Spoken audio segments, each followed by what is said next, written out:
ఎందుకు అందరూ ఆత్మజ్ఞానానికి వెళ్ళరు?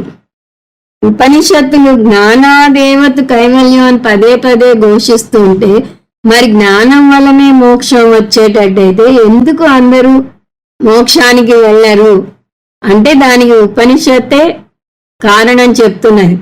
దాని జవాబు కామం. కామం అంటే కోరిక.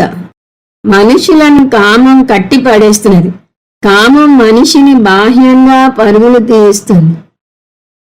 కామం ఏర్పడగానే దాన్ని తీర్చుకోవడానికి అతను యజ్ఞయాగాదులు చేయాలి. ఒకప్పుడు ఒక అజ్ఞాని బ్రహ్మచారి ఉన్నట్ట. బ్రహ్మచారి అని ఎలా చెప్పగలం అంటే అతను నాకు భార్య కావాలి అని కోరుకున్నాడు. తర్వాత పుత్రుడుగా నేను పుట్టాలనుకున్నాడు. తర్వాత నాకు మనుష్య విత్తం దైవ విత్తం కావాలి అనుకున్నాడు. ఉపనిషత్తు అతను ఇంత మాత్రమే కోరగలడు అంటున్నది. దీన్ని సాధన ఇచ్చ అంటారు. సాధన ఇచ్చలో సాధ్య ఇచ్చ కూడా వస్తుంది. ఆ సాధన వల్ల దేవలోకానికో పితృలోకానికో వెళ్ళవచ్చు. ఈ లోకాలు సాధ్య ఇచ్చ కిందికి వస్తాయి. అజ్ఞాని కోరికలు సాధన సాధ్య కోరికలుగా ఉంటాయి. బ్రహ్మచారులు అజ్ఞాని బ్రహ్మచారులు అవటం వల్ల ఈ 5 అంశాలు కావాలని పెళ్లి చేసుకుంటున్నారు. చివరికి దేవతలకు పశువులుగా మారుతున్నారు అంటున్నది ఉపనిషత్తు.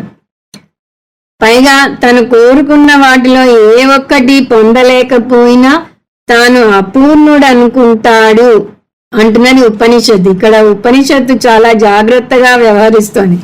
ఏ ఒక్కటి పొందకపోయినా అతను పరిపూర్ణుడు కాదని ఉపనిషత్తు చెప్పటం లేదు. తావన్ మన్యతే అంటున్నది.